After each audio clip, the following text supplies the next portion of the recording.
Perump. This is... Oh, Tech Talk Taco Tuesday. That's right, Logan. I'm glad I caught you like right off guard there from the get-go, because it could get rough like that. This is the show where we talk about motorcycles and motorcycles-related products. Right, almost exactly like that. I like to say dirt bike and dirt bike-related products, but now you've got me stuttering too, so we'll just kick this show off. It's going to be the Stutter Show.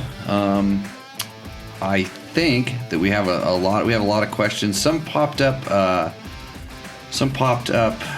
in the last question I asked. I promised I would get those things first, so I'm going to hit those questions, the ones that I didn't print up. Let's see. Robert Stockton asked, Parker DT tires, they can be mounted hard or intermediate direction. Does that reference how difficult the terrain is, how gnarly it is, how soft the ground is, rider level? I cannot figure it out, so I pointed the wider flat bit of the knobs, so that is for better braking. Well, that's the way I figure anyway. What does it all mean? So Robert, if you kind of analyze the tread pattern on those particular tires, when you mount them in the hard direction, it actually does do that. It puts the larger square edge facing the back, so when you get on the brakes, that's what's going to be doing the grabbing. And for reference, I run my Kenda Parker DTs in the hard direction all the time, especially the front tire. I don't like the way that they perform in the intermediate direction. You lose a ton of braking performance, and I find they kind of wander around even in intermediate conditions. So the hard and intermediate reference is based on what they think the ground is going to be like. So the more harder terrain, the more, hard pack and blue groove and rocks and stuff, the more you would want to run the hard direction, and then more softer, loamy stuff, I guess you would want to run the intermediate direction. But I don't really find that big of a difference in acceleration traction. I find a huge difference on the braking side. And when you do get a tire and it has directional stuff, try it both ways.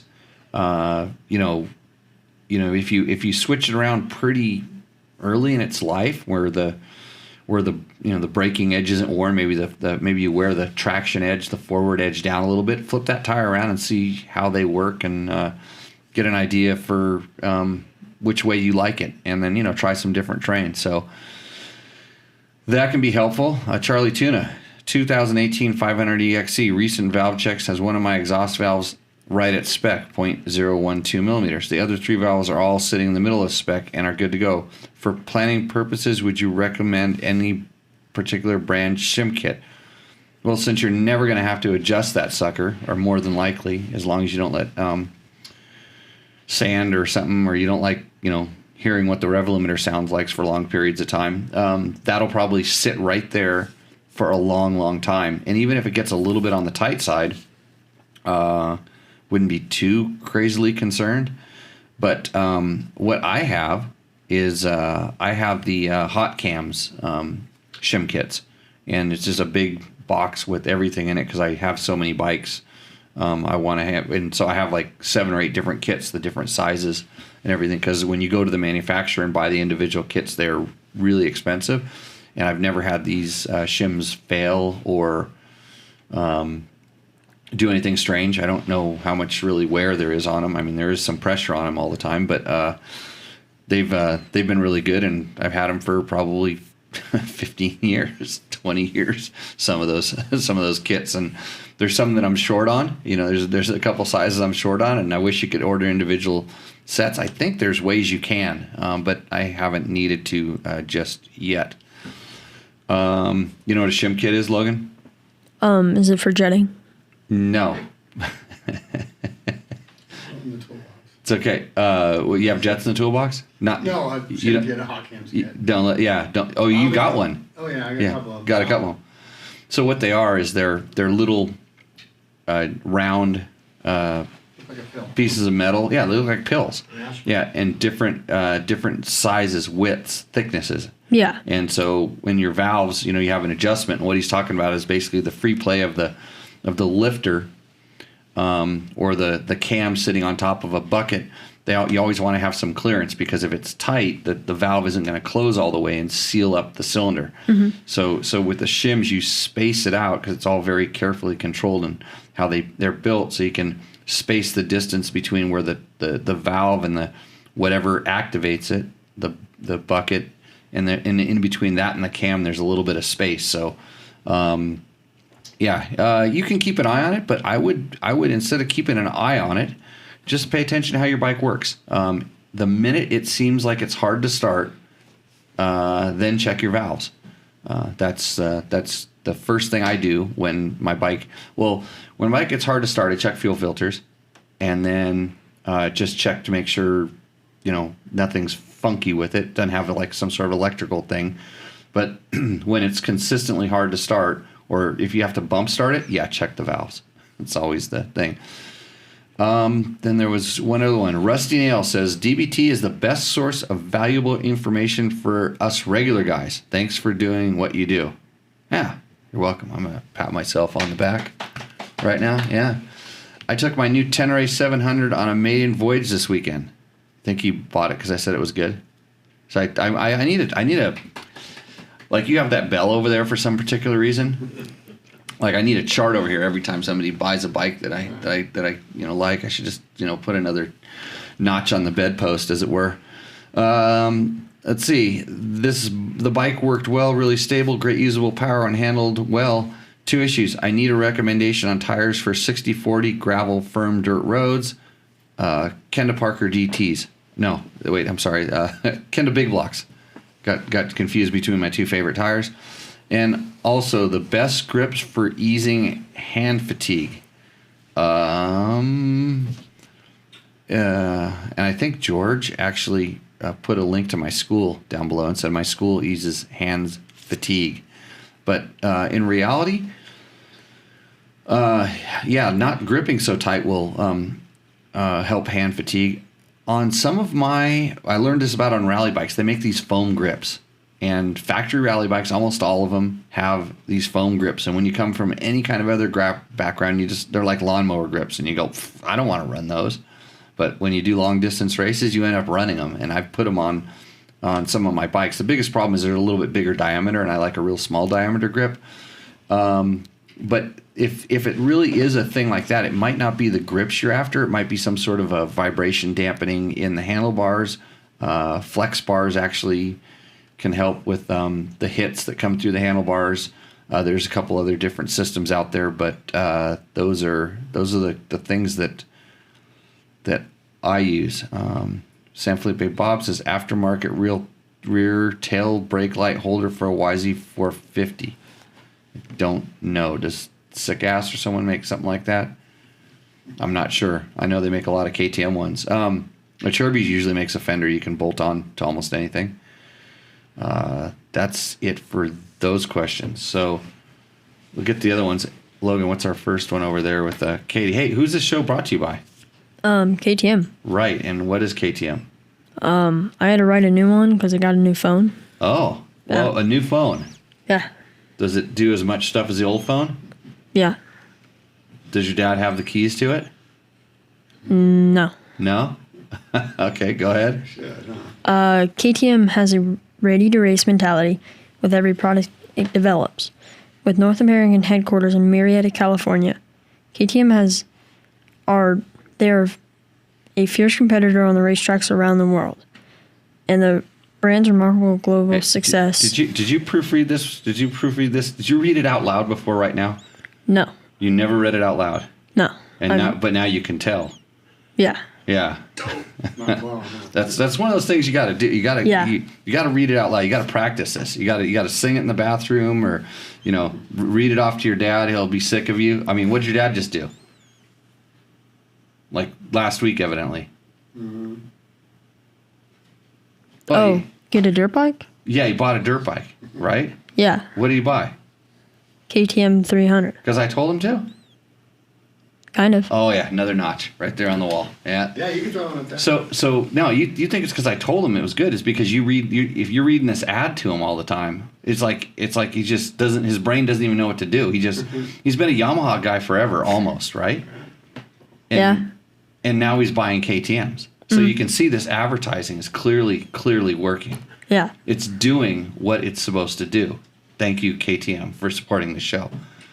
They're made in Mattighofen, Austria. Ready to race. Yeah. Championship mentality. Design in every product it makes. Yeah. Okay, good. I ride KTMs too. That's all we need to know. Your dad ride KTMs. You have a KTM. Yeah. They're going to take over the world, Logan. And then these guys that are buying the Yamahas, they're going to wonder what's up. Okay, what do Kate, Eric and Katie Garrett want to know? Just put a brand new set of SRT complete aftermarket wheels on my 17300 XC. That's another KTM. It's an 1821. My KTM manual recommendation, 6 Newton meters, torque spokes. Do you think this is a good torque to stick with for the new wheels? And how often should I check the spoke torque? So I'm not familiar with those particular wheels. I'm pretty sure they're just kind of one of the aftermarket sets, and it's probably generally SRT makes lower cost parts. So I don't know, and the reason is that sometimes I found that because I've used some less expensive wheel sets before, and I found that the difference between them and a real high end set is when you buy a high end set, they generally don't have to be broken in. Like, in other words, you almost don't have to tighten the spokes. Maybe once after you buy it, but rarely do they start coming loose in weird patterns or anything like that. If it's built by a good wheel builder and a good company, like, for instance, W Wheels makes really good stuff. I've been building stuff for my adventure bikes for the last few years, and I've never had to tighten a spoke on them, which is really, really good. But some of those complete wheels, sometimes they're not even as good as the stock wheels, and everybody knows, like, one of the first things you do when you have a brand new bike is check the spokes. It's like you ride it once and check the spokes, and ride it twice, check the spokes. So there's methods for checking the spokes, and I pretty much do my spoke tightening by feel, although I do have a Fast Company spoke torque wrench, which is a really nice tool, and it kind of gives me a guide if I ever go back and, sometimes I'll go actually start truing a wheel and I go, I should go grab the spoke torque wrench. And I'll go and kind of check, if it clicks on every one, then I went a little bit too tight, then I'll back it off to see what it takes to untorque it and then figure out where my wrist torque wrench may have gone wrong. But, so I would, if they're nice and true and everything's good, like, ride them for 20 minutes and then kind of go around and make sure nothing loosened up, and then kind of find out where the torque is, if they're all consistent at that point, figure out what it takes to make it go like an eighth turn more. And you should be able to go around that wheel and be consistently adding, an eighth of a turn to every spoke. And the way that I do it is I start at like the valve stem or the rim lock. And I start on one side of the bike, and I go an eighth of a turn, eighth of a turn, eighth of a turn, only tightening the spokes on that one side. And then I move to the other side of the bike, and I spin the wheel in the opposite direction, starting at the same spot or 180 degrees off, and then I do a complete rotation around the wheel, and that has always worked for me.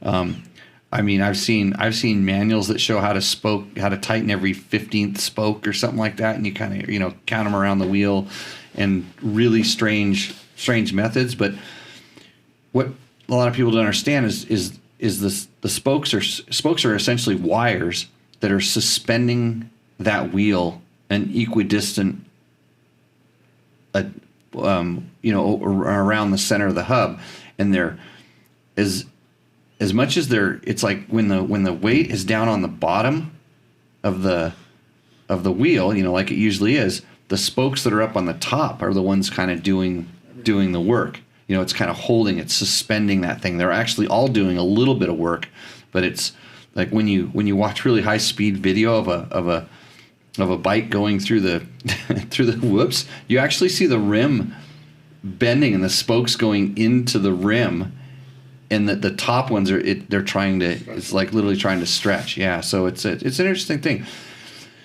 But I would just be careful with it. Maybe if you can test what 6 Newton meters is with the spoke torque wrench, and see if that's where they're set at. I wouldn't go too tight, because a lot of times you go too tight, you're just trying to rip the spokes out of the rim. There's just no place for it to go. So like over tightening doesn't usually do that good, and then it doesn't allow the wheel to move very much. Then you can get cracking and stuff like that. So yeah, you check the spokes until they stop coming loose, until they've settled in either by corrosion and mud, or by they've finally been trued into perfection. That's what I would do. Is that what you do, Logan? I'm not on that job yet. Not that's above your skill level. Yeah. Like the valve shims. It's easy. They're easy to do. So it's something you actually spoking a wheel. Now that's fun. Mm-hmm. That's good times. That's an art. I mean, when you watch somebody who knows how to do it, but if you take one off, it's like, which way do the spokes cross? Like which ones go which direction? And there's different ways of spoking wheels, and there's a lot to it. What does Danny Turner want to know? Tubeless or a heavy duty tube with a MX-33 on the back of a 300 for East Coast hair scrambles. Anytime now, because there's availability with mooses, I would run mooses if I were racing, just because you figure how much you're spending to get there and what you're trying to do. I would run mooses, but tubeless for racing versus heavy duty tube. I never ever raced with the tubeless system. I just rode, which I tell myself not to do all the time. I just rode about 700 or 800 miles with a tubeless rear wheel on a Kenda Equilibrium, and like that, it worked fine until like the last day of the sand dunes is the first time it actually lost pressure, and it was probably over 4 days I was riding the bike, and didn't do anything. But I would run a heavy tube, but not a super heavy tube. There's the super ultra gnarly. They weigh too much, and they pinch just as easy as the medium sized heavy duty tubes. So between those two, if I were racing, I would run a tube, and I would make sure you had a lot of baby powder in the tube, so it's loose inside of there when you put it in. Make sure it's the right side tube, although we have a question about that next. What's Joe Doyle want to run? Jimmy, how important is it to run the same tube size as the tire size? Is a 8100 21 tube fine in a 9100 21 tube, or vice versa? How often should the tube be changed? Every few tire changes or longer? Don't say just run mooses, although I'm sure that would be great advice. Well, Thanks. See, I did it to the last guy, right? What would you do, Logan? Probably run the same size tube. As a tire? That you can't go wrong. Yeah. I run a lot of different size tubes in a lot of different tires, and I've been amazed at how long a 21-inch tube will work in the back of an 18-inch tire when you go trail riding and you forget to take it out after you replaced one that went flat. As far as the diameters, I put smaller diameter tubes, the motocross size tubes inside of adventure tires that need to expand way more, and they've lasted for a long time. So I don't think it's as critical as you would think, but it probably wouldn't hurt to start out the right way. If I were racing, I would definitely start out the right way. There's a point where it's like, okay, we're just trying to go riding, and there's other times you need everything to perform 10/10. The tube, I never really. I guess when I was racing, I pretty much threw a new tube on almost every time I changed the tire. I think it was just kind of part of the thing. But lately, I just grab the first tube I can get my hands on if it's been in another tire. If I'm swapping tires and I have tubes on them, I just throw the same tube back in. What I would pay real close attention to is you want to look at the where the valve stem is, because the biggest problem I have most of the time at old things is the valve stem getting rusty or corroded, and that trying to rip out, kind of tearing. And I'm very careful about not putting the nut down onto the rim. The nut is just in there to hold it from getting sucked back in when I'm changing it, and then I think the Moose would be the best thing to do, though. Wait, I wasn't supposed to say that. Next. Scott Gaskill. In a KTM 300, can you run a portion of race gas in it to stop detonation? Okay, Detonation? sound it out. What do we got? It's close. Detonation. Detonation. Have you ever heard that word used before? No, I don't think so. You have a diesel truck, Jimmy? How do you think that thing runs? You know how a diesel truck runs? Diesel? By detonation. Yeah. So on your bike, I want to know if his bike's detonating. When are you gonna? You've heard us say this word before, haven't you? I don't think so. Pinging. You heard the word pinging? Like your bike's pinging? That's different. It's the same. No, It's kind of the same. it's pre-ignition. Yeah. So is detonation. Detonation is usually the overpressure of the fuel. It's flame. It's flame front. It's like, what's the difference? What is your bike? Okay, so that's a good question. What is your bike really doing? Right. Both of them are bad. Yeah. Oh yeah. But one is really bad. The pre-ignition of fuel. Yeah. The 'Cause- one where you can hear it rattling. Yeah, because There's pinging and rattling. Yeah, there's pinging, and yes, you can run a portion of race gas to stop detonation. You can also jet it properly. I think he's talking about our KTM 300 video, and it's funny because those bikes do sound like they detonate a little bit. If you're used to like normal two-stroke, you hear them going this little bit of kind of rattle. It's pre-ignition detonation. Yeah.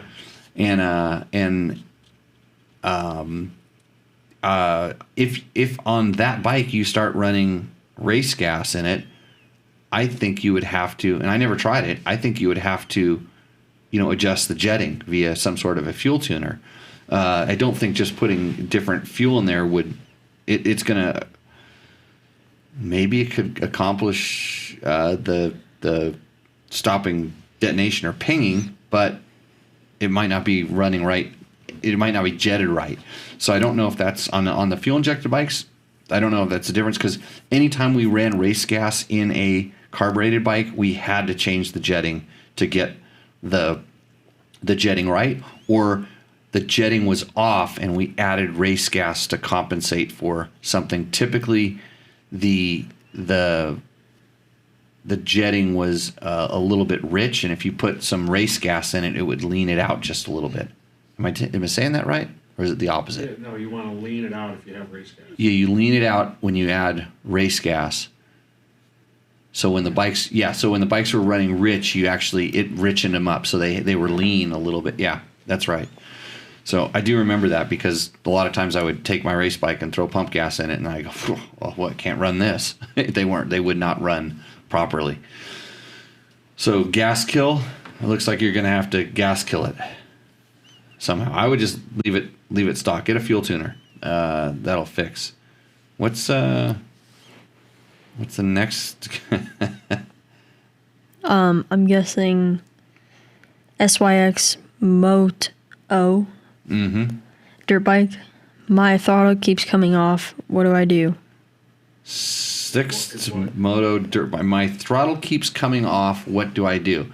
That's funny, because when I get to something like that, I go, what? So I click on their YouTube channel. This guy's a gamer. So he's like Fortnite and gaming and stuff. You know what that stuff is, Logan? I know what it is, but don't play it. Don't play it. Do you know Styx Moto dirt bike? Not one of your bros on the gaming scene? No. Excite Bike? You don't play Excite Bike with this guy? I've played it, but no. Okay. So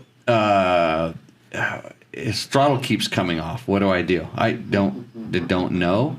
your throttle shouldn't come off. You tighten it back down. And this brings me to a point. Like, where do these questions come from?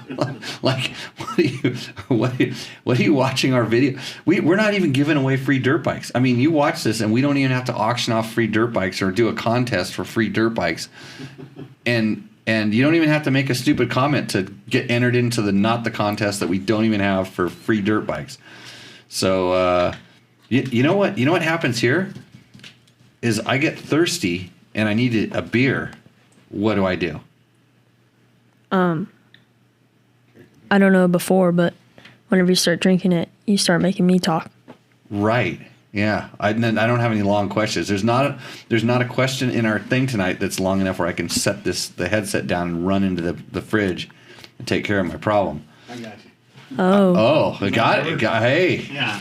I wish my bartender was here, but you'll do okay. Subtle hint there. I got it. Yeah, I'll take there. You know, there's a Modelo Tallboy in there that's not mine. Oh, that sounds good. Yeah, I'll have the whatever the regular is. Yeah. What does a crazy Cluckers Gaming want? On KTM Dual Sport bike, dude, you don't have to shave down the rear fender just by a fender eliminator.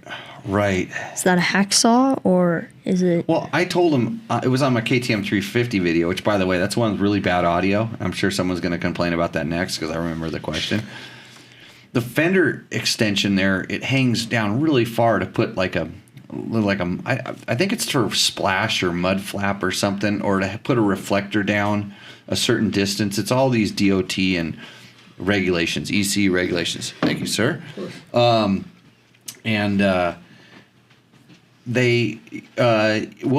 funny thing is I can take a hacksaw, and for exactly free, I don't need to go get another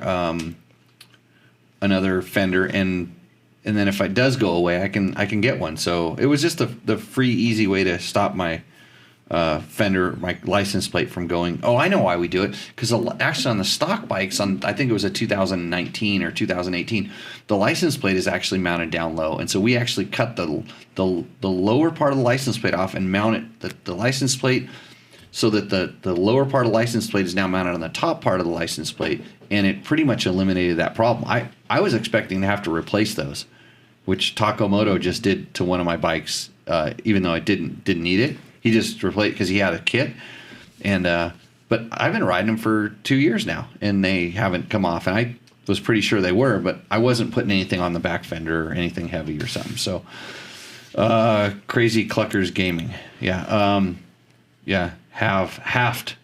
It's a new word. Have to shave down the rear fender. Just buy a fender eliminator. I'll take that under consideration. Bike Ninja, sick bike, nice review. Definitely eyeing this out for my next toy. Side note, the volume on your narration could be a squeak higher. Just saying. Cheers. Cheers, Bike Ninja. That's yeah. So what did our video get put on a gaming site or something? I mean, how did it's like all of a sudden we got 3 gamers that are commenting. It's amazing how the internet spreads information. Yeah. So yeah, it's a better, that should be your next toy. Get out from behind that screen. Quit commenting on my videos. No, I appreciate all the comments. Share it with a friend. I'm stoked that this stuff's getting out there, because one day, Logan, this could be you. Yeah, just remember everything I say and just repeat it, and it's 100% of the time we're at least 75% right. That's the truth. Carlos Anglo. Is Dirt Bike Test planning on doing a long haul update on the YZ250 FX? Love the show. Keep it going. Yes, we are actually planning on doing that. Trevor told me today that we are doing what are we doing? Oh yeah, we're going to do the Glen Helen 24. No, he's going to do the Glen Helen 24 hour on that bike. So I think that means yes, we're doing a long-term test on it. And if you want to know how they work, we did a long-term test on one about 3 or 4 years ago where we did the full teardown. We tore that thing down to every pieces. So search the website and you can check that story out. So Gerard Wines. I have a Beta 300 on order, and now I'm more excited. Thank you for the video, brother. Cha-ching. Yeah, that's another one I sold. I should get in the bike sales business. I need a commission. Yeah, thanks, Jared. Thanks for not complaining about my audio or where I mount my cameras or anything else. Because I would, if you had, I would have gone to your YouTube channel to see how you did it. Which, go ahead, next. Kai Anderson. Is it possible to have this KTM 300 on adventure? Do the engine holds up, or is KTM 500 EXC a must?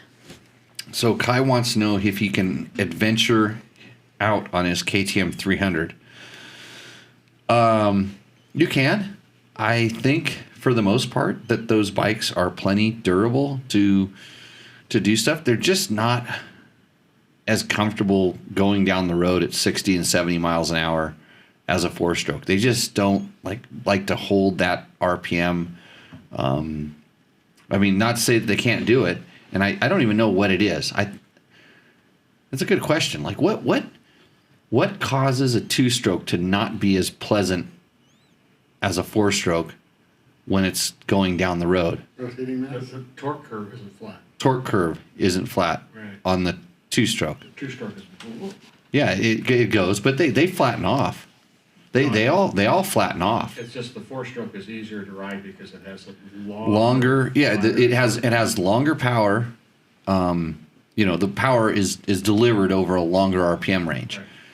And I think like you're right. I think there's some rotational mass to it. And I think the 2-stroke is so instantaneous in responding to the changes in throttle and stuff, since every rotation as opposed to every other, that just little bit of, even at, higher RPMs, that little bit of change, it makes it so they're not as smooth, just when they go. It doesn't have a big heavy motor that's kind of anchoring it to the ground, anchoring it to, pushing it in the direction it wants to go. It seems like they tend to move around. There's, the vibration on those new KTM 300s is minimal. It's crazy how good they are. But they weren't really designed to do that. So I think just I mean, you could do it. There's guys that do long distance rides on 2-strokes and KTM 300s, but yeah, they make a 500 for that, but you can do it. I'm not gonna complain. I'm not gonna yell at you, argue.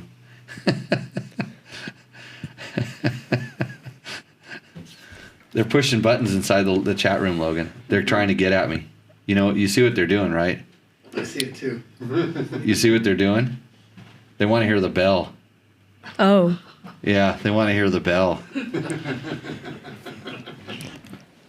Well, I'm just gonna go for it, because, like, a guy that I know. I mean, I don't know him that well, but a guy that I know back east bought a Husaburg 390. Yeah, just the 390. It was the small one, and he wrote a story about his 390 and what he did to it and everything. And I came across it on the feed, so I put it up on Dirt Bike Test. I had to, and. Because I used to kind of jab him. I'm like, oh, yeah, you only got a 390. You don't have a 570. You have no idea how much power one of those things has. But it's true. They're really good. And so if you want a little history, just go to the Facebook page on Dirt Bike Test and check out Jared's story on the Husaburg. He kind of goes into Husaburg history and why he got the bike and how he got the bike, and pretty cool. But Jeffrey Wagenthal says, Jimmy, what is your opinion of the Husaburg 570? Asking for a friend. Well, what your friend needs to know is those things make a lot of power. Hey, I haven't ridden one for a couple weeks. I almost forgot. They're good. It's getting. You know what? I'm going to ride this weekend at the school, right, Logan? Husaburg 5.7. That's right. Yep. Because I want to have the most powerful bike in the class. Yeah. Next question on the list. Enduro School Bend. I race in off-road pro class AA in Pacific Northwest, and I'm looking for these new Japanese cross-country bikes. Hard to decide on 250 or 450 and what brand. Jimmy making these Hondas sound good. Enduro School Bend. That's who's asking this? He's a pro, AA. He's looking at these new Japanese cross-country bikes. It kind of depends on what you're doing. I mean, if you're the pro and the AA guy and you want to be going for overalls, even at racing up in the Pacific Northwest, I think you need to be on a 450. Like the 250s just give away a little bit too much. I mean, if Honda made a 350 or Yamaha made a 350, I would say go with that all day long. Up in that type of racing, and then it depends on what size you are. You're a big boy, then it's 450. If you're like a light small guy, if you're Logan size, not 450. So there's a lot more to that question that I can't answer because I don't know, and I'm making the Hondas sound good because I talk about them a lot. He's probably talking about the Honda 450 we just rode, right? I think so. The one that Logan and I just rode. Logan's been riding. Nobody likes that bike. That thing just went like it caught some disease after the intro and just went and just. I haven't really read them, but I've been told that the bike is tanking at some intros, which really, really surprises me. But then again, it doesn't. I can tell you why, kind of, because what I think. If it's tanking, the suspension on that bike is softer.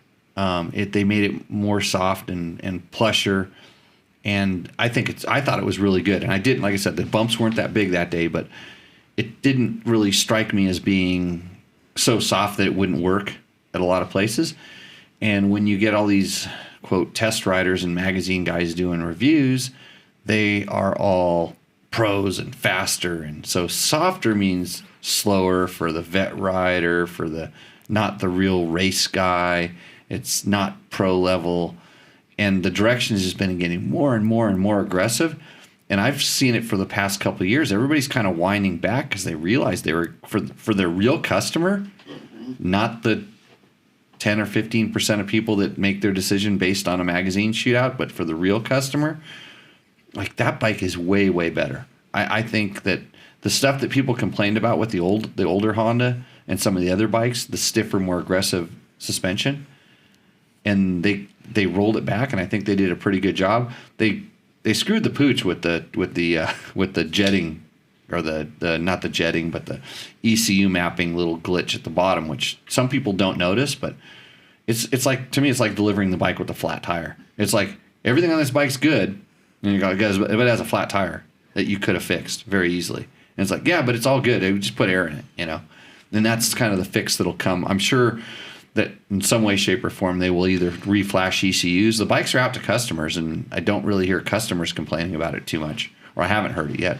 But there'll probably be some sort of a fix for it. But yeah, I made the bike sound good, but everybody else made it sound bad now. So I got a question here. It says Tony Rays. He says, have you ridden all three generations of the Honda 450X? Yes, the answer is yes. So he's asking about the 2005 to 2008, the 2009 to 2018, and then the 2019 on. Yeah, I've spent a significant amount of time on all of those. Is the new one truly better in every way? For me, absolutely 100% yes. Every single way. And that's in stock and modified forms. But I will tell you, I know a lot of guys that really, really like the older ones, the 2009 to 2018. Most of them had the opportunity to ride and race Johnny Campbell race bikes, so they know what those things are capable of. But they got used to that, and for the speed they're going and the way they're hitting things, I can see where the new bike may not be as good as, like if you were going to go down and race Baja, I can honestly see where for that racing application, the older bike, the older chassis specifically, the older motor, they knew how to get a certain amount of power out of the older motor that worked really good at that kind of stuff. I think it was fine, but I think for regular riders, the new bike is better. Am I right, Logan? I've only ridden the '09. Yeah. Were you falling asleep? No. You've only ridden the '09? Yeah. Oh, the old ones? Yeah. You never rode the new one? No. When it was here? Oh. So you think the old one's better? I've not answered. Well, I mean, you have as much experience as most of the people that comment on our posts, so you might as well form an opinion and tell me I'm full of it. It'd be better for the show if you did that. Maybe. Maybe? Okay, next one. Next question. Mr. Daz 64. Superb review. I've been riding for many years, but I've only really started going properly off piste Piste. I mean, it's off-road. in my 50s, and I'm finding the Tenere XT660Z a bit of a handful for me. On the trickier stuff, this bike has hit my radar quite recently, and it seems to be tricky. Been ticking a lot of boxes for me for the price. So much so that I'm taking a demo bike out for a ride from my local dealership tomorrow. Everyone knows there's no such thing as a perfect bike, but I'm thinking on paper this bike comes pretty damn close for what I'm looking for.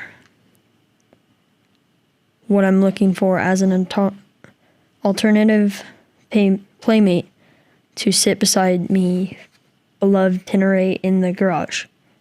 Thanks for the inspiration and thoughtful review. Regards, Daz. So Daz, he has XT660. I don't think that the new Tenere would be that much lighter than that bike. I actually got a chance to ride one of those. Those are not available in the United States, so I've ridden one of those over in Europe, and so I think the Tenere, it'd be interesting to see what he comes up with, because he did get to ride it yesterday, and this thing was written 6 days ago. So, but for like we say, it's kind of like a modern day KLR 650. The even though the Yamaha's a twin, it's just that it's kind of like that size of a bike, although it's way better than a KLR 650. Yeah. I don't know that that bike's been on his radar. He's a Yamaha guy. No reason not to keep going down that path, right, Jimmy? I'm sorry. When do you break the Yamaha chain? What does it take you to go to KTM? Logan reading commercials all the time in your truck? Well, yeah, exactly. The read. What does Dharma 990 Alchemy want? Ordered an 2021 300 TPI. First two-stroke in a long time. I've had a 2019 KTM 450 XD. SD. 6 days is what he's saying. 6 days. So he just dropped that bit of information on our video. I haven't ridden the 2021, but I don't think they changed too much. For his first two-stroke in a long time, he's probably going to love it. Sounds kind of like you. I love it. Same. Did you ride it yet? Oh, yeah. You putted it around? Yeah, a little bit. Yeah. Not bad. Yeah. Put an hour, a couple hours on it. Yeah. And, yeah, so that's, I had to go see what his videos, he didn't have any videos either. He didn't make any videos. Floor me. Just added this KTM 390 to my collection in parts. Thanks for your input. The hardest decision. No, that was in parts. Thanks to your input. So that's another one. Ching. This is like we're selling bikes here today. Bringing them up. Yep. 2 weeks. Just take a week off, and everybody goes out and buys a new bike and tells me about it. The hardest decision, though, wasn't if I should get one, but what color to get. Seriously, it looks great in both colorways. No kidding. Yeah, what a good look. That KTM 390 is a good looking bike. I wish I got the orange one. I like the orange one better than our white one. I've actually been trying to find somebody that makes graphics, so I can't working on the project bike for that thing. I need to get it done. I need some graphics. I found some companies in Europe that make them, and then I need to get some foot pegs. I still haven't found the foot pegs. I have my big box of foot pegs, all these foot pegs off different motorcycles in the garage, and when I get time, I'm gonna go maybe hacksaw one and weld something together, but I want one that's a level foot peg with a little bigger of a pad. Somebody make that. You'll sell a bunch of them. I know it. Yeah. Okay. Not gonna train me in on the name this time. No, you go. You take a shot at that one. Yoke Hotga. Yoka to go. Huh. Yoka to go. Huh. Yeah, that's what it is. Man, you guys should be R&D test riders for KTM. They ought to hire you guys. Right. Yeah, salesmen, test guys, all that stuff, right? Yeah. I sent that to KTM R&D. I sent it over there. I just attached it to my resume and sent it over. I said, Yo Hotaga says.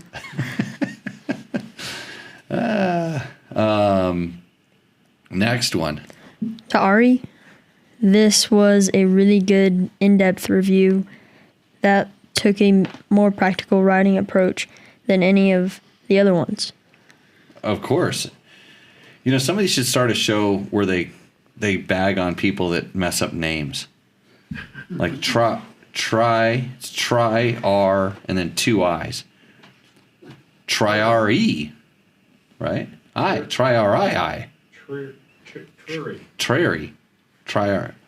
Yeah, thanks, Trier. Appreciate the thing. Victor wants to know when we are going to test the Harley Pan America. I'm saying it like he wrote it, Pan America. I don't know. They don't make extension cords long enough yet.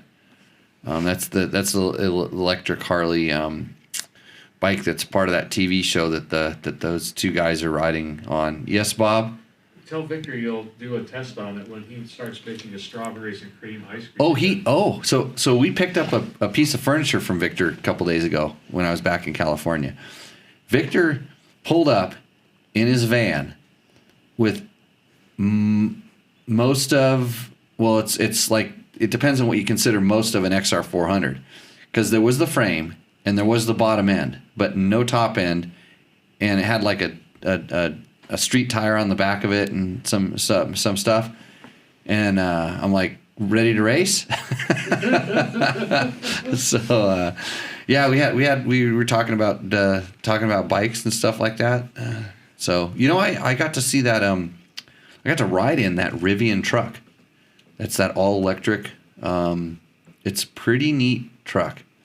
It's a all electric, all wheel drive. It's kind of built on this like skateboard platform. It's pretty. Is it a motor and wheel? Motor and wheels. Oh. Well, no, motor and center with drive shafts. So two motors that operate independently. So they're actually just four motors, but they're kind of two motor module things. But I kind of just dismissed it because the bed was kind of short, kind of like a Honda Trar, I like to call them, like the Ridgeline. Yeah. But this thing. When they competed on it in the Rebel Rally, two gals, Emmy Hall and Rebecca Donahue drove it. They did well. They finished sixth place in it. So I was kind of like, the bed's too short. But then I just went over and kind of checked it out. That they had some engineers there that were there. And when they opened the bed up, it doesn't just go down; it goes and it cams out. and it gets longer, and then it pulls a piece out. So it's a shorter bed, but it goes to like at least 7 feet long. You could easily put a bed extender on it and have a bike completely in the back, or 2 bikes or 3 bikes, and that's kind of cool. But like in the area kind of behind the back seat of the second row of seats, there's a tube that goes all the way through the trunk that's almost big enough to put a gear bag in. So you could throw your loading ramp inside of there, no problem. They and then I didn't even think about this, but the whole hood where the engine would be is a trunk. It's a giant trunk. Your gear bag and stuff could go in there.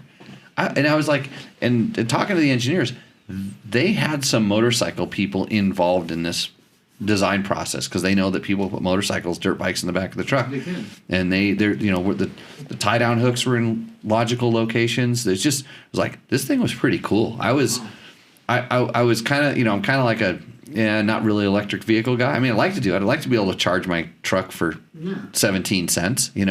That'd be nice. But their goal is to be able to push it 300 miles. With normal active driving. So it'll be interesting to see what that does. Kind of thinking of it'd be interesting to ride the Harley Pan America because the biggest problem I've had with most electric bikes, the Alta being the exception, was throttle to rear wheel connectivity. Nobody had figured out the way to distribute the power properly. Like what we're used to. Whether it's proper or not, I don't know. But that's what was amazing about this truck, is when we were driving in the sand dunes and on some off-road stuff, and we were doing there was no rocks to crawl on, but we were going up and down these little ravines and things. And the wheel control that they had in that thing was pretty spectacular, because that's very hard to do. But I think the computer processing power is keeping up with it. So do we have another? What's our next question, Logan? Saran Power. Thanks for a great review. If you're wondering where all these people find these great reviews, by the way, it's not on this show. It's our YouTube channel, or on dirtbiketest.com, or on the soon to be released. We think we're going to release, we were so successful going up with against the presidential debates the other nights, whenever those were, 3 shows ago, that we're going to release our digital magazine on election day, because everybody's going to want to have something else to look at on that day, no matter, at least 50% of the population.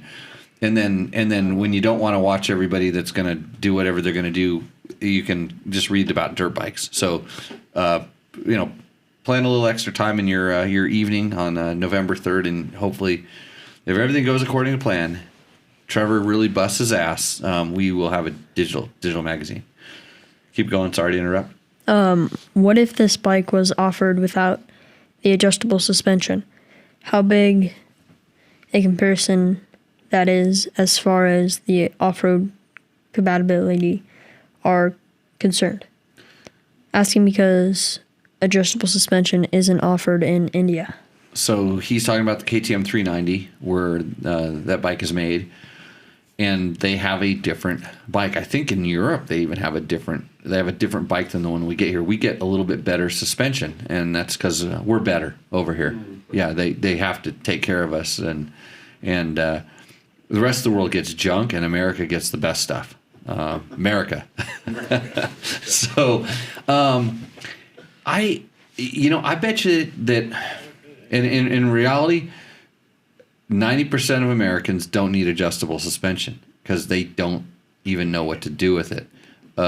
Half the people will. I mean, like out of the 10% that's left, and this isn't just adventure bikes. This is all bikes. So out of the 90% of the people that don't ever touch their suspension, the 10% that do, 5% of those people look to some sort of editorial source or somebody else to tell them how to do it. They don't even go and experiment with it. And the reason for those clickers and those adjusters is so you can customize it for yourself. You can say, I want my bike to do this, so if I do that, I can adjust it back. So it depends on you as a person. I mean, if you're that level where you really want to adjust it, I suspect you could go to the aftermarket, or you could hide in someone's luggage and come over here with your suspension and then like swap it out with some dude over here and then hide in the luggage and go back with all the money you saved by buying the cheaper bike in India. I think that's what you could do. Am I right, Logan? Say no. Craig Albert wants to know, is the baby powder for monkey butt? What was the... Okay, I talked about baby powder. Tubes, right. And monkey butt. It works, I heard. I never had to use it. I don't sit down enough. Chris Smith, funny story. Bought a used TTR 50 and the tire went flat. Ended up having a 19-inch tube in it. It lasted just long enough to sell the bike. Yep. How do you a TTR 50? How many times do you have to fold up a 19-inch tube? You might as well. Yeah, it's like a moose at that point. Yeah, good job, Craig. Craig Alberts, it's not the size of your tube, it's what you stuff in it. I don't know where we're going with this. Tony Ray says pre-detonation and pinging are the same thing. We're getting back to where we were at before. But what is detone? How do you pronounce it, Logan? Detonation. Detonation. He's from South Africa, yeah? Yeah, there you go. Got it. So whatever we're talking about, their Part YZ490. If anybody remembers that, those bikes were affectionately referred to as the air hammer. And there was a lot of people that knew how to spin those heads on lathes to make them do less of what they did, which was detonate. Ping. Okay, next one. DZ in an F7. The bald guy weighed the 2020 KTM as at 239.5 pounds, and the Beta 300 RR at 244. For these, those that are curious. Both with full tanks, Beta holds about 0.3 of a gallon more, about 2 pounds, and has a headlight. So if he's saying that the Beta has a headlight and the KTM didn't, the bald guy weighed two different kinds of bikes, I think. He weighed a KTM XC against a Beta 300RR. But in reality, the Beta 300RR is sort of tasked with doing more because they don't have sort of an XC bike, although they are making a motocross bike now. I don't know if you're familiar with that. Yeah, Beta is making motocross bikes, which I think they're making those to sell as sort of more XC bikes, you know. I don't think you're going to see Betas lining up at the National Motocross anytime soon. Not with a 300cc motor. Yeah, not with the three, but you know, vet riders like those, and a lot of cross country guys buy motocross bikes. They just like them, and I get it. I mean, I argue with them all the time. Because I would prefer the wider transmission if you had the option. I like the more. I would rather go into it with the more off-road suspension. I feel like I can make up time. For me, I can make up time with the off-road suspension where it works good and go plenty fast on the open, you know, motocross stuff with the softer suspension as opposed to vice versa. I can't suffer with the suffering with the stiffer suspension in the woods. Tends to bug me, and then on the motocross tracks, which are really not as motocross as what you need.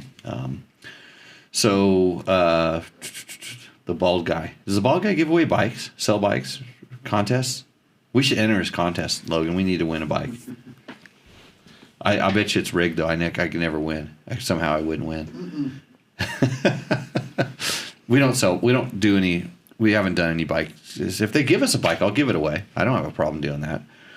But I'm not going to use that to lure you in here. Next. S. McKinney. I'm with you with people asking where is that. Figure it out. social media is ruining some rides. Oh, yeah.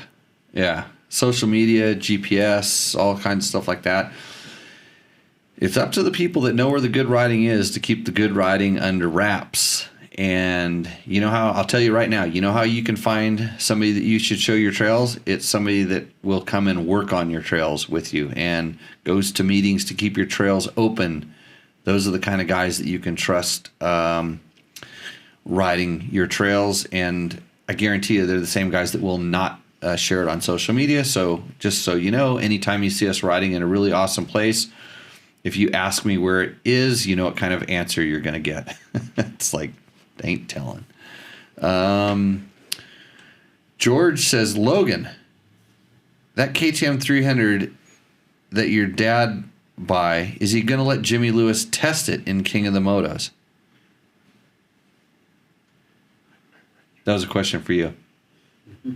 I don't know. You don't know. Look at my response. It's right there. Oh, he responded? And then Mitch is wondering why there's a beer sitting on the table. I did my 3-week detox. I actually did 3 weeks plus a few days. I went over the top. Then it was overwhelming.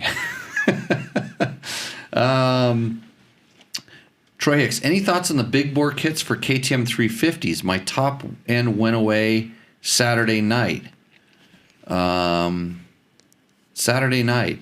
What was happening on Saturday night that caused your top end to go away? I don't know. So what is it? They're like 380 kits and stuff. I haven't tested any of them. If it gave a 350 a little bit more torque, I wouldn't see that being a bad thing.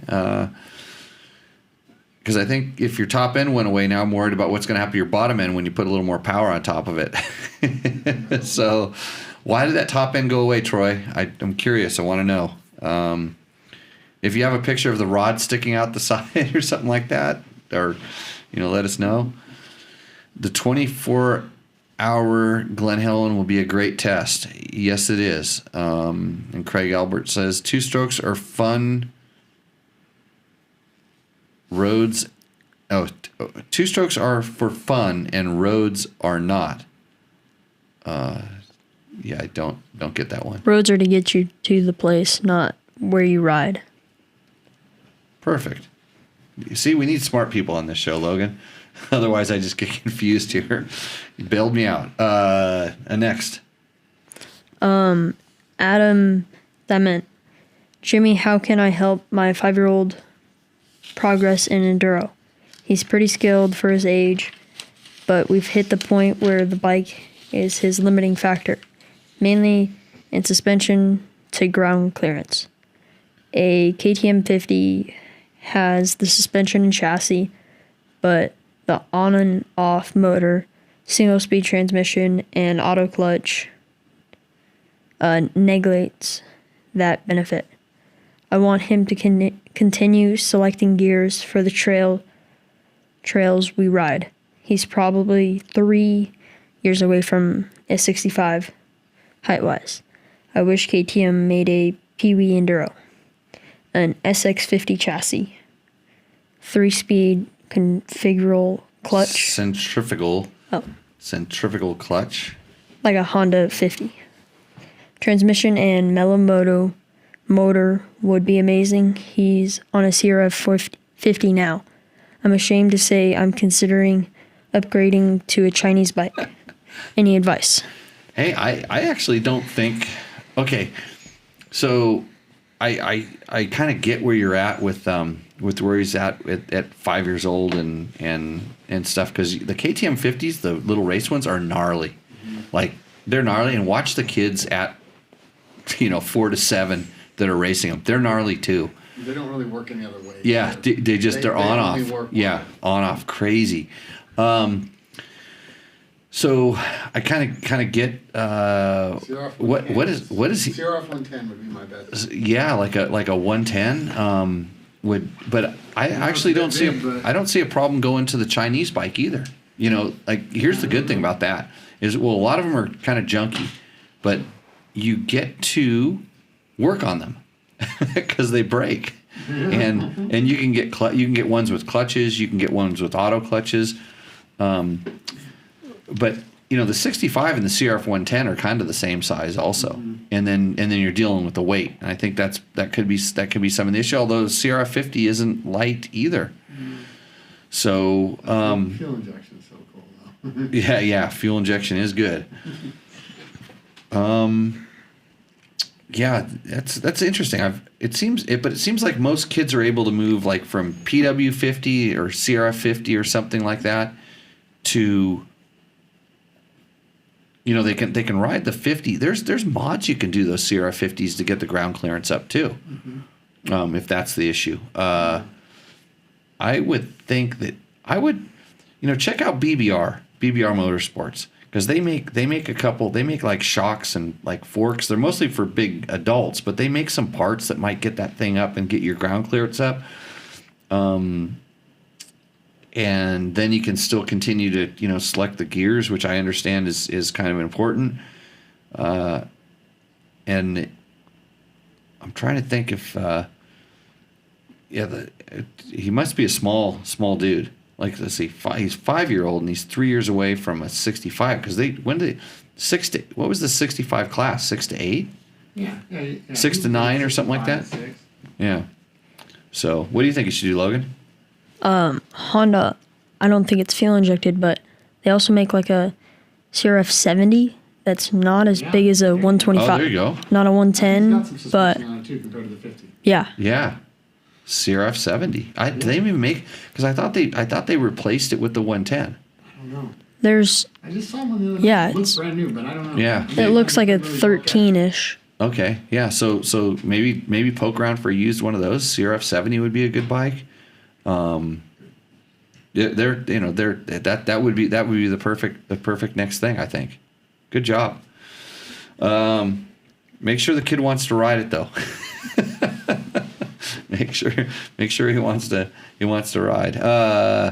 But maybe the next thing would get a Chinese bike. Get a Chinese bike with a clutch that's almost impossible to pull in, and then you can learn how to like lube the cable that came completely dry, and then when the bolts fall off, and you learn how to fix that stuff. That is the good side of some of those Chinese bikes, is they're such junk. You get to work on them, and you learn to work on that kind of stuff. Next. MP, question for Jimmy. On your 500 EXC, which exhaust setup do you run? Also on your 300 XCW, which exhaust pipe do you like or run? Do you change the ECM and use a Git or other unit for adjusting the fuel mapping options? DBL Trouble with some thumbs ups. Yeah. MP. So on my 500 EXC, is that someone driving down the road without tires on their truck? I think, or maybe Harley. I don't know. A Harley going backwards? I don't know. That just didn't sound right. Doesn't sound right for that, but that was my best guess. So on my 500 EXC, the exhaust setup I run, it's a couple different exhaust setups, is almost all the time I run an FMF Mega Bomb header, and then I switch between the stock muffler and the FMF Q. And stock muffler is stock with everything but the little perf thing on the end. It's not, I don't modify the end cap. I haven't done that on any of them yet. So that's the exhaust setup I run. Also on your 300 XCW, which exhaust you run? I don't have a 300 XCW because my sponsor took it away from me. And that's why I'm so stoked that Jimmy over here just bought one, because I'm thinking that King of the Motos next year would be nice on a 20 as opposed to like that ratted out 19 that I roached in that event. It only got a couple dents in it. But I was running I was actually running a prototype pipe from some company that I can't remember their name because they don't want to advertise with us. Yeah, it's hard to say. So I was running one of theirs, but they don't make the one that I like, and so I like the stock ones. And in fact, I really, really do like the stock ones. And that company also makes a certain muffler. I can't remember which one it is, and I can't even remember their name right now. It's so hard. But that works really good. But so yeah, you should call them up and say, hey, I think that somebody was trying to talk about you, but they wouldn't tell me. And do you change the ECM and use a get? So you're talking. I suspect you're talking about the KTM 500 again. I have every single one of those different things, and most of the time I'm running the stock ECU with the stock map in it with a JD jetting tuner sitting on top of it. And I'm going to quit saying JD jetting tuner pretty soon too, because I got to reach out to them because they need to advertise in that digital magazine.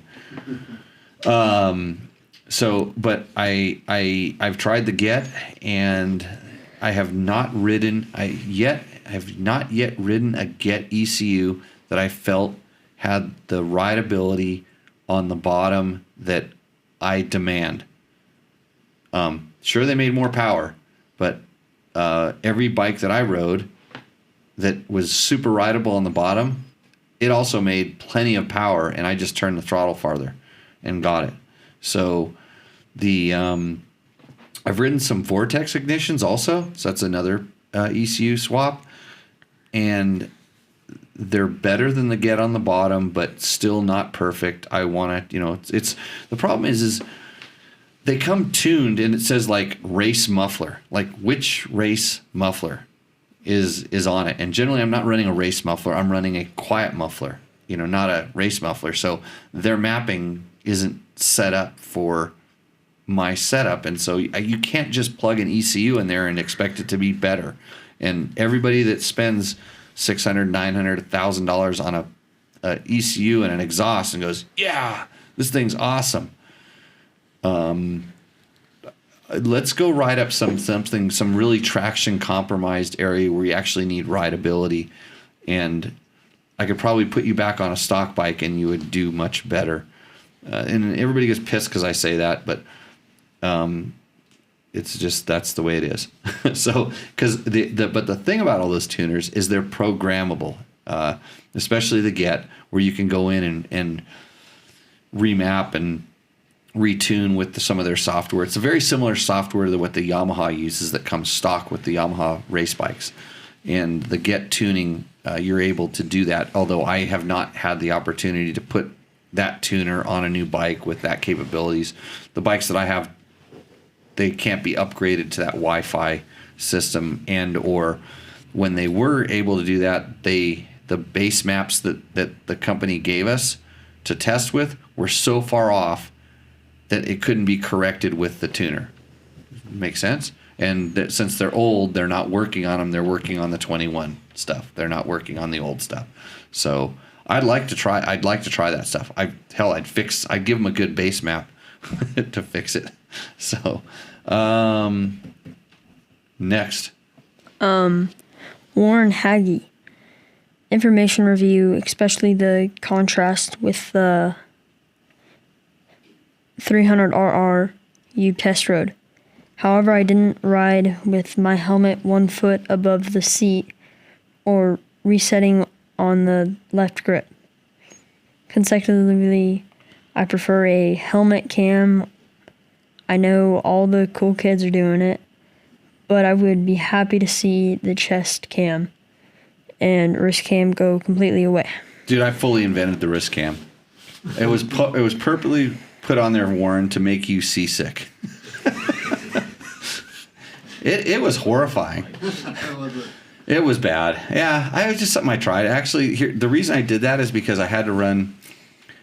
I didn't have my camera mount. I didn't have my right camera mount because I had a different helmet because we were doing photos, and I didn't have the Sony camera mount to put it on my helmet, like where you want it. If you were my producer, you would have been there and you would have had the camera mount and you would have hooked it up and had it all done. But since you weren't there, and I went and looked at your page for your videos, and you didn't have any video examples of how to do it. So I'm still at loss, and I'm thinking about the crotch cam next time because, like, who wouldn't want to be in my crotch while I'm riding is what I always think. So, yeah, it's informative of you, especially with the contrast of the last 300 RR you rode. I thought they were kind of the same. I didn't think they were that. It's the bike. New bike's definitely better, especially the suspension. So no, you're going to get more wrist cam. I can feel it. Maybe right wrist instead of left wrist. That way you can see how much I twist the damn throttle, right, Logan? Yeah. Looking at the sky. Holding it wide. Yeah, you're going to just be looking at it. Sky. You're going to be watching birds get blown out of the sky. Fucking deer jumping over the top of me, all that kind of stuff. What does TK Moto want to know? Jimmy, you looked a little out of balance on that ride. Maybe you need to start on the booze again to bring you back to equilibrium. On a real note, that wrist camera angle is giving me seasickness or motion sickness. Good info as always. Just hoping the product quality catches up as soon as I'm sure it will with time. Well, if you just have a couple suds before you watch that video, either it's going to go really good or really bad. So that's all I can say. I think isn't TK Moto, is that Taco Moto? Is that Mike? Taco Moto Mike? I haven't seen his wrist cam videos yet, so don't worry. All the cool kids will be copying me pretty soon. They'll all be trying to talk into the microphone while they're riding, and they'll be running the crotch cam and the whole 9 yards. Oh, WSL wants to know. I was wondering about the spike. Thank you for the review. I'm an old guy who has lost that need for competition. I would go with the Xtrainer. It'll keep checking back to see if I'm get on a Xtrainer and share your thoughts. So I actually really wanted to get an Xtrainer, but those things are literally sold out, like gone, sold out, waiting list. And as with a lot of bikes right now, and betas in particular, I'm actually trying to get a 200, same thing, gone, sold out. Dealers are begging for them. No need to have some bald guy talk about it. Like, so that maybe I need to buy it and then I can raffle it off or something if I want to ride one, but I don't need to ride it. The Xtrainer is definitely a different bike. It's a smaller bike because it has a little bit smaller frame and all that stuff. I would like to get one because that's such a stepping stone market. That's a really good market. That's a bike that a lot of people don't even know exists, and I'd like to tell people about it. And they're good. They're great for. They're the kind of bike that can take you to other places because they're so much lighter and they have plenty of power and they have good, decent suspension compared to the play bikes in the market. So, yeah. Marcus Aurelius. Marcus Aurelius. What is it better than the 2021 KTM 450 SXF? He's asking about the KX450. You know, there's been a lot of Kawasaki intros going on that we haven't been invited to for some reason. So I'm going to say, on that note, yes, the 2021 KTM 450 SXF, even though I haven't ridden it, is a better bike. Because KTM is a sponsor of the show. Logan, you ready for your read? Your dad's going to probably buy a 2021 KTM. Now, what about Recluse, Logan? What do you know about Recluse? They make fabulous auto clutches, and they're how do I word this? They're very liked by the Star Yamaha 250 team, and didn't they win a national championship here a little while ago? Yeah, they did. They're not running auto clutches though, as far as you know. No. You wouldn't think pro riders would run those things. I don't think so. You don't think so? I don't know what they run because there's no way a top pro guy would ever say that he ran an auto clutch. I always wonder how those bikes fall over and they don't stall. Do you ever wonder that? How they fall over and they don't stall? Yeah. Yeah, it wouldn't be an auto clutch, would it? The torque drive don't do that. You just never know. But I'll tell you, the one thing they do, they disable the tip over sensor. That's one thing that they absolutely do on the race bikes. So they'll run upside down for a long time. Yeah. Yeah, that's why your bike shuts off when it lays over for a little while. Yeah. Oh, you never crashed like that before? Or usually you're knocked out and you don't know what's happening. Take a nap. Yeah. Ugh. The oil pickup gets unfortunate. Dal Steelbold asks, I'm looking at some questions here. With all these dry conditions, I'm encountering a lot of silt ruts on the trail and race course. I found I suck at riding them. The ruts under the same silt are super unpredictable, and I found myself on the ground more this season because of them. I try to avoid the main line and track as much as possible as I can, but it's not always possible. Any tips on ways to navigate these ruts more effectively? Yeah, go around them.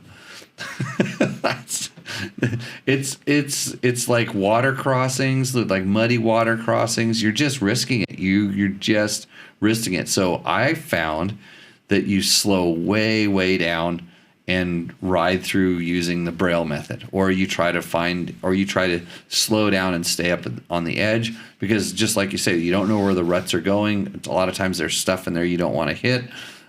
It sounds kind of counterintuitive, but you think about it. Especially when your bike falls over in a silt rut, and it plugs the filter up, then you're net you're making time. So Troy Hicks, top end failure, floated a valve and slightly bent it. And no longer steals. Nothing exciting, not a catastrophic failure. Bottom end is still in spec. That was the KTM 350 we talked about earlier. How did you float the valve? Was it a downshift on a jump landing, or were you getting all the power out of it? All the powers. Yeah. Let's see. Great choice. Let's see if we got any other questions here. It's got a lot of 40 comments. I'm never going to get to the bottom of this. So what's the deal with the new magazine? When does it come out? November 3rd. What's the deal with it? Trying to provide a future for my young editors that are working on this. Also curious why you decided to go to the next magazine route. Sponsor request. Next magazine route. It's basically we don't have any inventory on anything else we're doing, or not enough. And when I say, hey, you want to sponsor the podcast? They go, well, if you have a digital magazine, we'd sponsor that. So now I'm giving a digital magazine, and now they have nothing to say. So what they're gonna say is, well, if you printed it, we'll sponsor that. So I'm just beating down the horses.